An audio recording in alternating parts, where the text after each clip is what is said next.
আসসালামু আলাইকুম প্রিয় দর্শকবৃন্দ।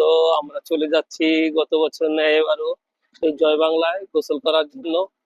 আজকে হঠাৎ করে মন চাইলো যে জয় বাংলা ব্রিজের তলে নদীতে গোসল করব, তাই আমজাদকে সাথে নিয়ে আমরা জি হ্যাঁ ভাই, আমরা প্রতি বছর এই জয় বাংলায় যাই।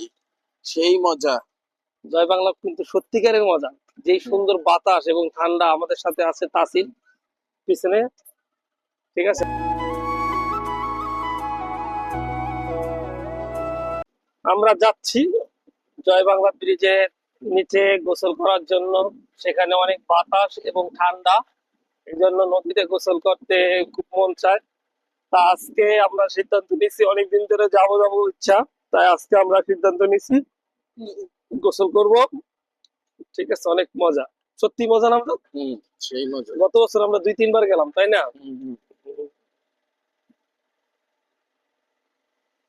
অসাধারণ। আমাদের এখান থেকে বেশিক্ষণ লাগে না, 10-15 মিনিট, 10 মিনিট লাগে, 5-7 মিনিট এরকম লাগে। তো নদীর পাড়িতে হঠাৎ করে গোসল করতেছি, জানি না কি অবস্থা হয়। যদি ঠান্ডা হয়, বাতাস হয়, তাহলে কিন্তু গোসল করবো, না চলে আসবো।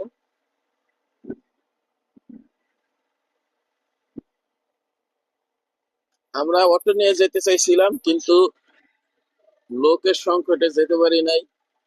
আমরা নিজেরাই সব বহন করতাম, কিন্তু লোক পাচ্ছিলাম না। সব থেকে বড় হলো, গোসল করতে গেলে কিন্তু লোক নিয়ে গেলে কিন্তু অনেক মজা হয়। ও, অনেক সবাইরে যদি সাথে করে নিয়ে যেতে পারতাম তাহলে সব থেকে মজা হয়। কিন্তু দুঃখের বিষয় হলো, আমাদের বাড়িতে একদমই লোক নাই, আমাদের বয়সী তো লোক পাওয়াই যায় না। সবাই যার যার আহ জীবিকার তাগিদে চাকরি বিদেশে থাকে, তাই কাউকে পাওয়া যায় না, তাই আমরা দুজনেই রওনা হইলাম। আরো যদি কেউ যাওয়ার ইচ্ছুক থাকেন, সামনে শুক্রবার দিন আবার যাব আমরা অটো নিয়ে। আমাদের মেসেজ দিতে পারেন, আমরা ওইখানে যে একটা পিকনিক আয়োজন করব।